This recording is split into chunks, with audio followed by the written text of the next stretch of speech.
নমস্কাৰ বন্ধু বান্ধৱীসকল, welcome to my channel Nibir and মমছ মিক্সাৰ। আকৌ আহিলোঁ এটা ৰেচিপি ভিডিঅ' লৈ। আশা কৰোঁ আপোনালোক ভালে আছে, সুস্থ আছে। আজি মই বতৰৰ শাক পাচলি এখন বইল দালি বনাম আৰু আপোনালোকৰ লগত শ্বেয়াৰ কৰিম। আৰু মই কি পাচলি লৈছোঁ এয়া চাওকচোন।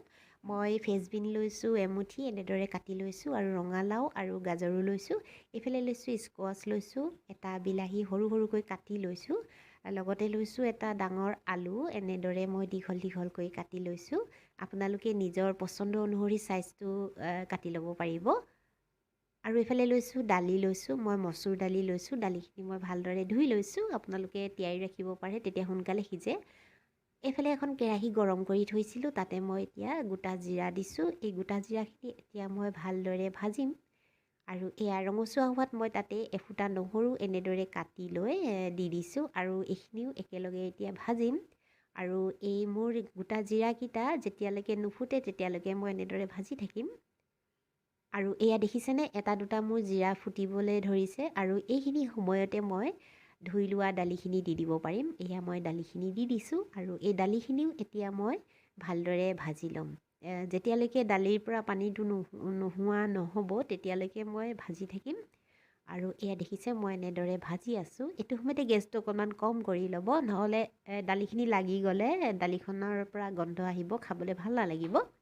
এয়া দেখিছেনে মোৰ দালি ভজা হৈ গ'ল, শুকান হৈ গৈছে। এইখিনি সময়তে মই ইয়াত পানী এড কৰিব লাগিব। এয়া মই পানী দি দিছোঁ। প্ৰথমে মই অলপ কম কৰিয়ে দিছোঁ দালিখিনি সিজিবৰ কাৰণে। এতিয়া মই 10 মিনিটমান সময় দালিখিনি এনেদৰে উতলিবলৈ দিম, আৰু এতিয়া ভালদৰে লৰাই দিছোঁ। আৰু এয়া 10 মিনিটৰ পিছত চাওকচোন, মোৰ দালিখিনি এনেদৰে প্ৰায় 30% সিজি গৈছে। আৰু এইখিনি সময়তে মই ইয়াতে পাচলিখিনি দি দিব পাৰিম। এতিয়া গোটেই পাচলিখিনি দি দিছোঁ, কিন্তু মই ইয়াত বিলাহীটো এতিয়া এড কৰা নাই। বিলাহী যদি এতিয়া দি দিয়া হয় তেতিয়া পাচলিখিনি সিজিবলৈ অলপ দেৰি লাগিব, সেইকাৰণে মই অলপ পিছত বিলাহীটো দিম।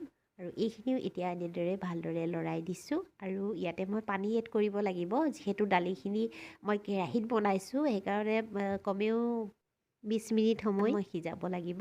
আৰু এয়া দেখিছেনে মই এনেদৰে এতিয়া দি দিলোঁ। আৰু এয়া মোৰ 15 মিনিট সময়ৰ দালিখন চাওকচোন। এয়া দালিও প্ৰায় সিজিয়ে গৈছে, আৰু চব্জিখিনিও সিজি গৈছে। এইখিনি সময়তে মই বিলাহীখিনিও এড কৰি দিম, আৰু এতিয়া ভালদৰে লৰাই দিম।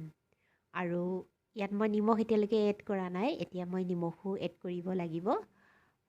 ডক্তৰে কয় নিমখ বোলে আমি অলপ দেৰিকৈ দিব লাগে তৰকাৰীত, তেতিয়া তাৰ আয়ডিনটো উৰি নাযায়, সেইকাৰণে মই দেৰিকৈ দিছোঁ।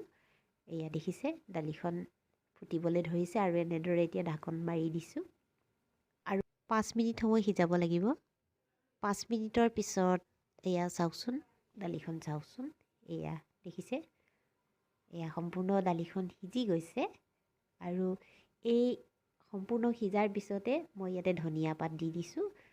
ধনিয়া পাত দিলে এনেও তৰকাৰীখন সোৱাদযুক্ত হয়, বিশেষকৈ দালিত দিলে বেছি ভাল লাগে নহয় জানো। সেইকাৰণে মই এনেদৰে দি দিছোঁ, আৰু এতিয়া অকণমান লৰাই দিছোঁ। আৰু এইখিনি মই এতিয়া অলপ সময়ৰ কাৰণে ঢাকন মাৰি থ'ম। আৰু এয়া 2-3 মিনিটমানৰ পিছত মই চাইছোঁ, দালিখন ধুনীয়াকৈ হৈ গৈছে, আৰু ধুনীয়া সুগন্ধ এটা ওলাইছে। আৰু এটা বস্তু আপোনালোকক দেখাবলৈ নহ'ল, মই ইয়াতে আদা এড কৰি দিছোঁ। এই নমোৱাৰ আগে আপোনালোকে আদা পিচি পেলাই দি দিব, তেতিয়া আৰু বেছি সুগন্ধি হয়। এতিয়া এই দালিখনৰ পৰা আদা দিয়াৰ কাৰণে ইমান ধুনীয়া গোন্ধ ওলাইছে, এই খাম যেন লাগিছে। এয়া মোৰ দালি হৈ গ'ল, আৰু মই এনেদৰে এটা বাতি লৈছোঁ, তাত মই দালিখিনি পৰিৱেশন কৰিম। এয়া দেখিছেনে, ভাল লাগিছেনে দালিখিনি দেখিবলৈ? বইল দাইল যেন লগা নাই নহয়নে? এই দাইলখন খালে কোনেও ক'বও নোৱাৰিব ইয়াত যে তেল দিয়া নাই, আৰু ইমান ধুনীয়া এটা সুগন্ধ আহিছে। আপোনালোকক কি ক'ম, আৰু এতিয়া খাবহে লাগে। আৰু মই এনেদৰে পৰিৱেশন কৰিলোঁ। আৰু আজি ভিডিঅ'টি চাই যদি আপোনালোকৰ ভাল লাগিছে, নিশ্চয় লাইক কৰিব আৰু কমেণ্ট কৰি জনাই দিব। আৰু নতুনকৈ চাই থকাসকলে ছাবস্ক্ৰাইবো কৰি দিব। আৰু যদি মোৰ পেজৰ পৰা এই ভিডিঅ'টি আপোনালোকে চাই আছে, প্লিজ মোৰ পেজটো ফ'ল' কৰি ল'ব। আৰু আজি ভিডিঅ'টি ইয়াতে সামৰোঁ। আকৌ আহিম এটা নতুন ৰেচিপি ভিডিঅ' লৈ। তেতিয়াহ'লে বাই বাই।